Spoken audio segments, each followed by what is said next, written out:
For the players, your game, your rules, you're in the driving seat. We've heard it all before, empty platitudes slung out and slapped onto video games in order to make the player feel like they have agency over the games they own. Spoiler and a dream crusher alert here, we don't own these experiences in the slightest. Hell, thanks to the pervasiveness of digital e-stores and online downloads, you likely don't even own physical copies of half your library, and thus it's down to the publisher's good graces not to just straight up delete your catalogue overnight.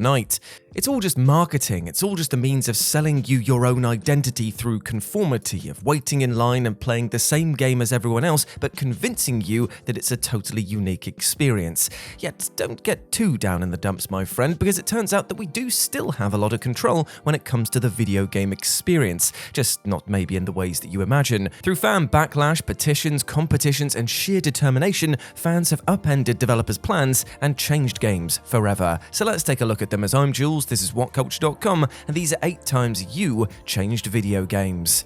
Number 8. Robot Masters Competitions, Mega Man Series. Excuse me while I put on my old man hat here for a second, but kids today really don't know how terrible they have it when it comes to video game competitions. I mean, sure, the prizes in today's giveaways are likely worth more and come with better specs, but thanks to the likes of Nintendo Power and countless other publishers in the 90s, we got to win prizes like Super Mario Showerheads, guest cameos in films like The Mask 2, which never happened thankfully, and best of all, the ability to design actual bosses for Mega Man games. Beginning with Mega Man 2, Capcom opened the floodgates Willy Wonka style with the declaration that they wanted you to design the robot masters who would form the bosses of this outstanding sequel. Over 8,000 designs were sent in, and after these were whittled down to the 8 best, Keiji Inafune tidied up the designs and the team went to work programming them. This is as close as fans could come to designing the game themselves, and the sheer amount of pride those lucky winners must have felt upon seeing their robots on screen must have been immeasurable. Number 7. Save Carmine, Gears of War 3.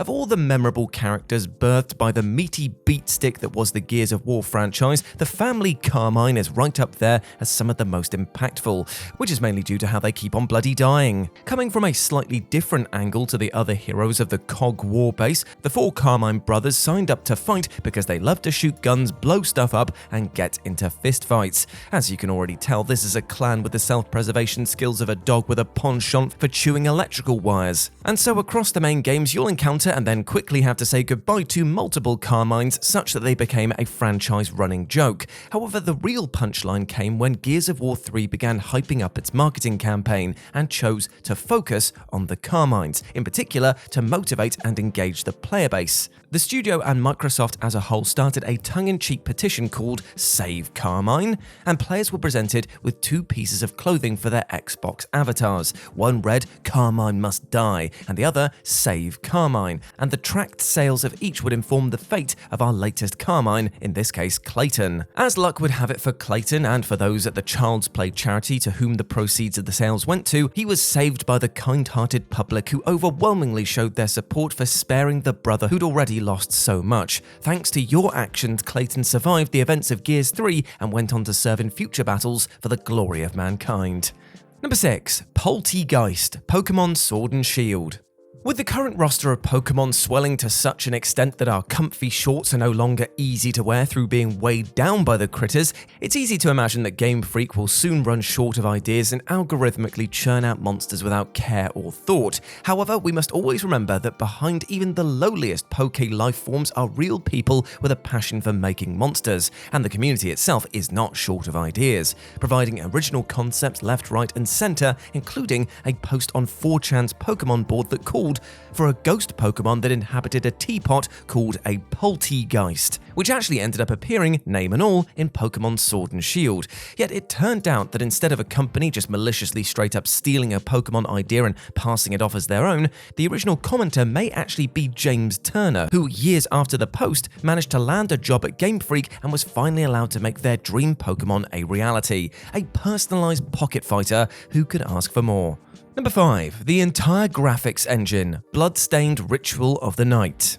Now, while the games industry has had its fair share of boogeymen and sinister creeps, there is only one who would claim the title of Vampire Lord, and that's Koji Igarashi.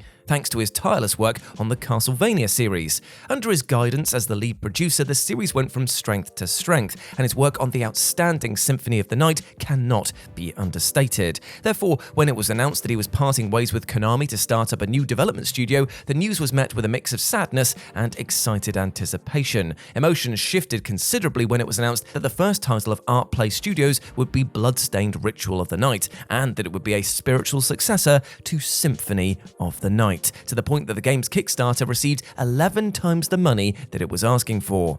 With all of this money being poured into the project, fan expectations were through the roof. And yet the life felt absolutely sucked from the veins of supporters when the first gameplay trailers emerged. Now, to be honest, the game never looked terrible, but there was a distinct lack of polish, which was highlighted by the backers. And as it turns out, Igarashi was listening intently. Releasing a few months after the backlash, the Dark Lord of developers stepped out of the shadows with the developers' update video and drew attention to the poop graphics and unleashed a brand new graphical overhaul, which, as the name suggests, retooled everything. The game looked phenomenal now, and it was brilliant to see a developer not only listening to feedback, but actually doing something about it. Plus, it didn't hurt that Bloodstained was an absolutely phenomenal game in its own right. So yeah, win, win, win, win, win. Number 4, Chaos or Order, Splatoon 3. Now, whether you're a kid now or indeed a squid now, everybody loves a good bit of Splatoon action. From the desperate struggles to keep areas covered in your team colours to the exhilarating rush of slipping and sliding around environments and then popping out to attack enemies, the Splatoon franchise scratches an itch that very few else could even try and emulate, which in turn has helped it to build one hell of a community. And it's this community that was suddenly faced with a rather daunting prospect when Splatoon 2 entered its final stages of online play. In what was touted as the final Splatfest ever, fans were presented with a choice between order or chaos, with the resulting victories and defeat being tracked for each team. Yet this went beyond being just a mere event gimmick, as it was revealed with the release of Splatoon 3 that the winning force, in this case chaos, would actually be used to shape the aesthetics and tone of the new game. By taking part in a title that they loved, fans had actively shaped the course of the very franchise, and now Splatsville is listed in the game as a city of chaos, with outrageous designs to match. Number 3, entire game modes, the Halo franchise. While Halo 2 might hold some detractors for its absolutely wild approach to stopping a campaign narrative just as it was getting going in order to shill for a guaranteed sequel, there was no denying the sheer stopping power of its multiplayer offering. Simply put, Halo 2 was the king of online games for a fair old while. This was in part thanks to its incredibly tight gameplay, but also because of the bevy of customizable options and the ability to create and save entire game modes, some of which became so popular that they were eventually acknowledged by developers Bungie in the best way possible. With the likes of SWAT, Griffball, and Infection becoming huge community hits, Bungie eventually added the modes into official playlists, which in turn allowed them to go on and become staples of the Halo franchise. Better still, thanks to the constant updates to the Master Chief Collection, certain modes like SWAT were added into regular rotation, in turn meaning that those same mode creators had actually ended up adding content to the original Halo that didn't have SWAT and changed the game forever with their own personal stamp of multiplayer mayhem.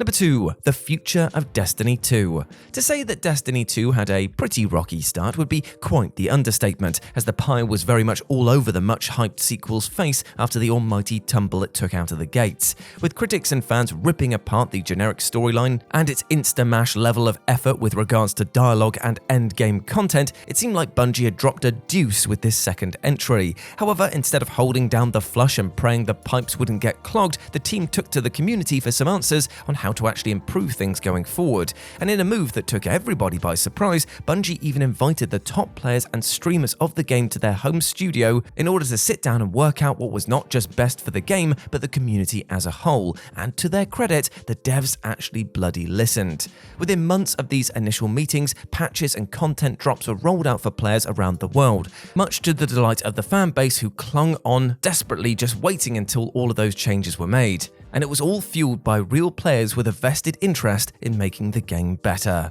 And number 1, the franchise ending, Mass Effect 3. Off of the back of the incredible, intense, and viscerally engaging Mass Effect 2, the final entry into the original trilogy, Mass Effect 3, had both a jet fuel level of hype in the tanks, but also a crushing weight of expectation hanging over its head. And so fans were equally excited and nervous about how Shepard's third act would close out the show. Well, for about 99% of the game, things appeared to be on track to smash through the sun and burn even brighter. The combat had been doubled down on, and arcade sensibilities had made it so that anyone could hold their own in a fight. The scope of the game was even bigger, and while your squad might not have felt as tight-knit as in Mass Effect 2, they were still the breakout stars. However, it seemed like the hype train was totally derailed come the close of the game, as in a manner that would later reveal itself to be the product of publisher pressures and harsh deadlines, Shepard's hard work was all boiled down to pick one of these primary colours and get out of my house.